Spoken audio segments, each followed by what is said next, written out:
My friend Leo died 6 months ago in a car accident. I missed him terribly. And yesterday, a notification appeared on my phone, connected to my smartwatch. Leo completed the evening run workout, burned 412 calories. I was speechless. His watch was, of course, synced with our shared fitness app. There must have been some kind of glitch. I opened the app. His profile was active. The route map showed a treadmill in our shared park.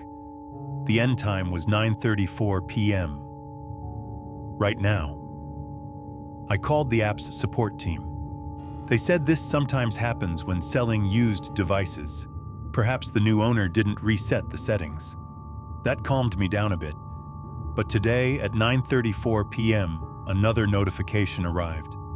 Leo completed the evening run workout, burned 412 calories. Same numbers, same time. I opened the map again. The route was exactly the same as yesterday, down to the millimeter. Real people don't run like that. It's just a recording. I wrote to support again, attaching screenshots. They responded immediately, as if they'd been waiting. Dear user, our systems are functioning properly. The Leo account is not showing any abnormal activity. The data is synced with his device. Have a nice day. A minute later, another personal notification arrived. Not from the app, just a pop-up on the screen. Tell him I don't blame him for the accident. After all, he was driving. And tell him that I'll be able to say hello in person soon.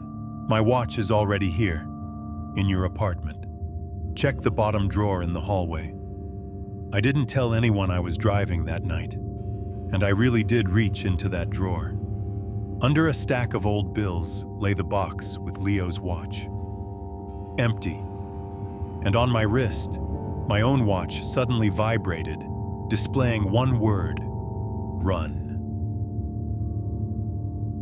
My sister, Elisa, was a blogger.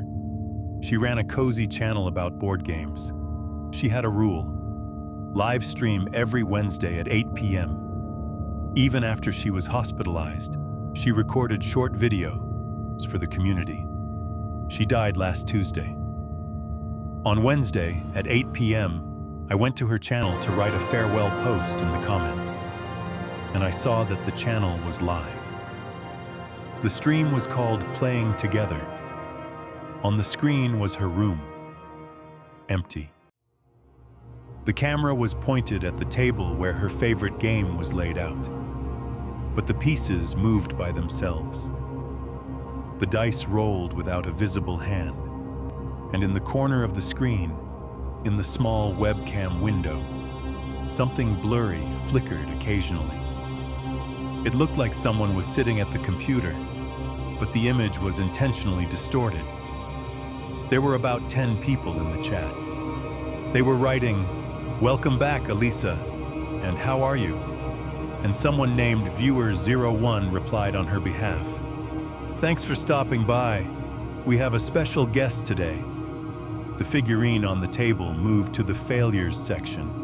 I typed in the chat, "This isn't funny. Who does this?" Viewer01 immediately replied, mentioning my figurine. "Hey bro, don't be sad. We're just finishing the game. Your turn." My favorite figurine on the table wobbled and fell.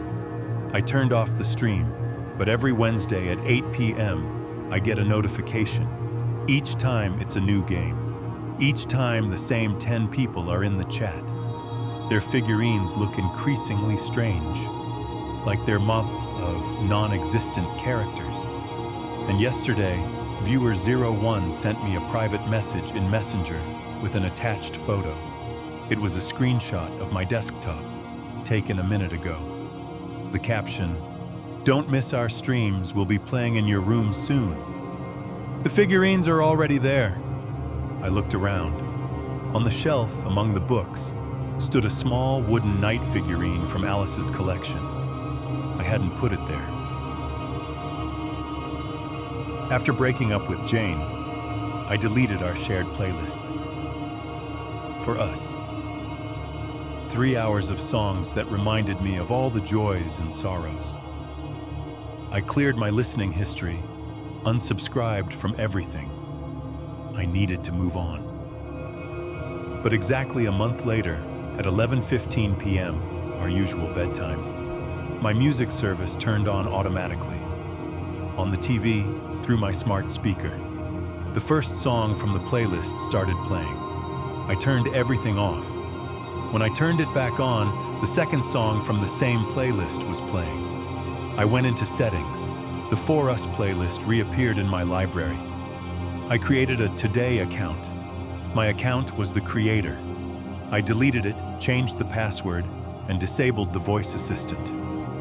The next evening, at 11:15 p.m., a third song started playing. This time, through the headphones that were on the nightstand. I hadn't plugged them in.